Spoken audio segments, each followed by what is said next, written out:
On vous l'a dit, le Sénégal célèbre les 50 ans de son indépendance. Un pays qui n'a pas de pétrole mais qui ne manque pas d'idées. Car même si le niveau de vie reste très bas, le marketing et les médias ont tout de même réussi à développer une véritable société de consommation. Qui dit marketing dit média et donc créativité. Cette créativité sénégalaise, elle s'inspire des méthodes occidentales, mais elle parvient malgré tout à conserver sa culture et son particularisme. Rémi Devès s'est transformé en envoyé spécial du Paris-Dakar, version culture pure.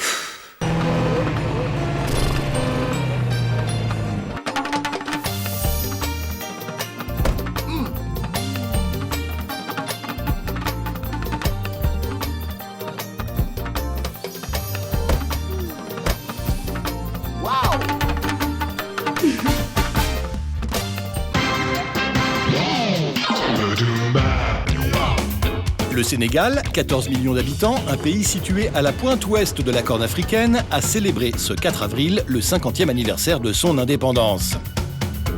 La jeune République n'a pas de richesse naturelle, mais sa stabilité politique et une grande façade maritime en font un des pays africains les plus industrialisés.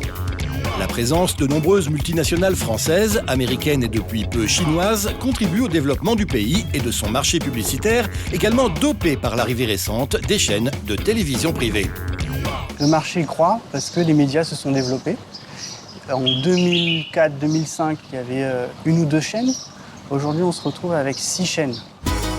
Avec ces 6 chaînes, la télé, juste devant la radio, est le principal média d'un pays où 54% de la population vit sous le seuil de pauvreté, tandis que les 10% les plus riches touchent la moitié de l'ensemble des revenus. On retrouve ces disparités sociales dans la pub, avec, pour les plus riches, des campagnes occidentales pour des produits de luxe. On voit souvent des Blancs, des Européens, des Occidentaux qui sont au volant d'une bagnole ou en train de téléphoner. On n'adapte pas le film BMW, par exemple, aux chaînes locales et au pays. Dans les mêmes écrans télé, ces campagnes worldwide font le grand écart avec des pubs locales bon marché, hautes en couleurs et qui clament sans cesse que le produit est bon.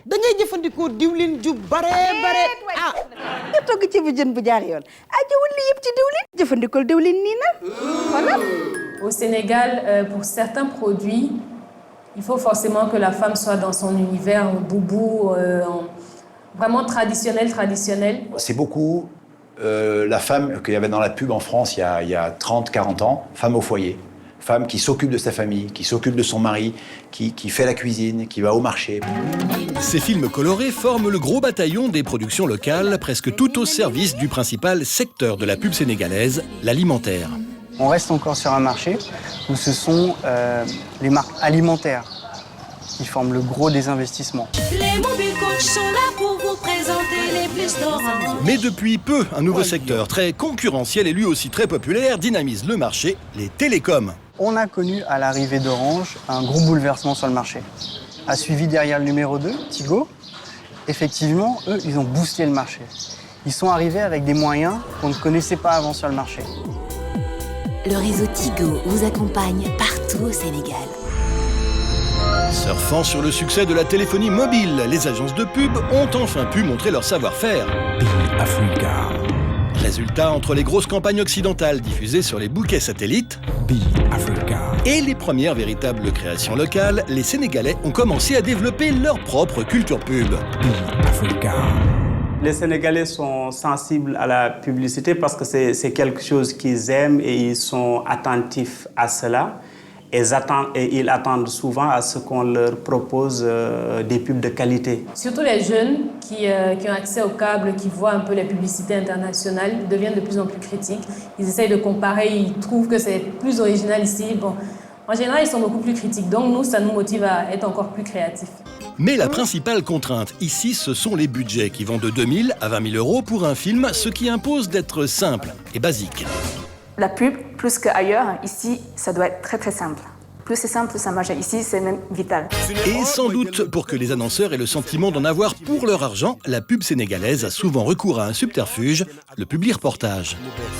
C'est quelque chose qui n'est pas publicitaire, mais qui l'est quand même, et c'est une pub déguisée en reportage. C'est classe, c'est vraiment merveilleux. Je viens juste d'appeler mon mari pour qu'il vienne et qu'on choisisse ensemble. C'est à peu près un format de 3, 4, 5 minutes, ça peut être plus. Dans la promotion immobilière d'aujourd'hui, on se doit, nous, promoteurs, d'utiliser des produits top. Raison pour laquelle on vient chez Bamba Diatta, où l'on trouve le choix et le design.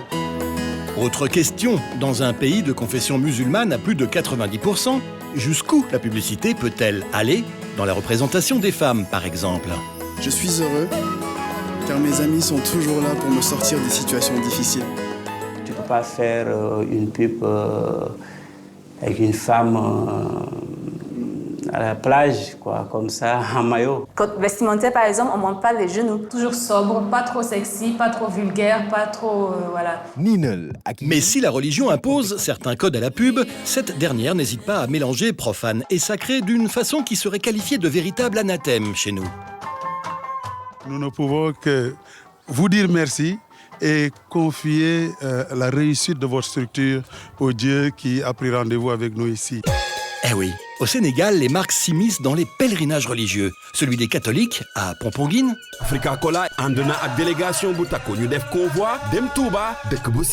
Ou celui des musulmans, le Grand Magal de Touba qui se tient tous les 26 février. Distribution de t-shirts et d'échantillons de produits aux pèlerins. On se croirait dans la caravane du Tour de France. Pendant 72 heures, les gens auront besoin de manger, de boire. Les consommateurs, il faut les accompagner aussi dans les moments les plus intimes. Ninel, et vraiment, ils nous ont aidés à supporter et le soleil et la poussière. Nous leur disons un grand merci. Entre tradition et modernité, la pub sénégalaise tente donc de trouver son chemin avec les moyens du bord. Comme souvent, on observe à travers elle les traits d'une jeune nation qui fête tout juste ses 50 ans. Quand on vit sous les tropiques, on vit sous la menace permanente d'une bestiole qui vous pourrit la vie quotidienne, le moustique. Alors quand il s'agit d'en faire la chasse, les Africains préfèrent transformer cette corvée en une activité ludique, chorégraphique et musicale. C'est notre séquence rétro, un film de 1986. Aïe, ne tuez plus les moustiques avec des claques sur vos joues. Aïe, des claques sur vos cuisses, des claques sur vos bras. Aïe. Super Timor est là. Super Timor est encore plus fort avec sa nouvelle formule. Le temps de sentir l'odeur Super Timor, les insectes sont déjà morts. Super Timor avec sa nouvelle formule, vraiment plus fort. Super Timor, Super Timor. Le numéro 1.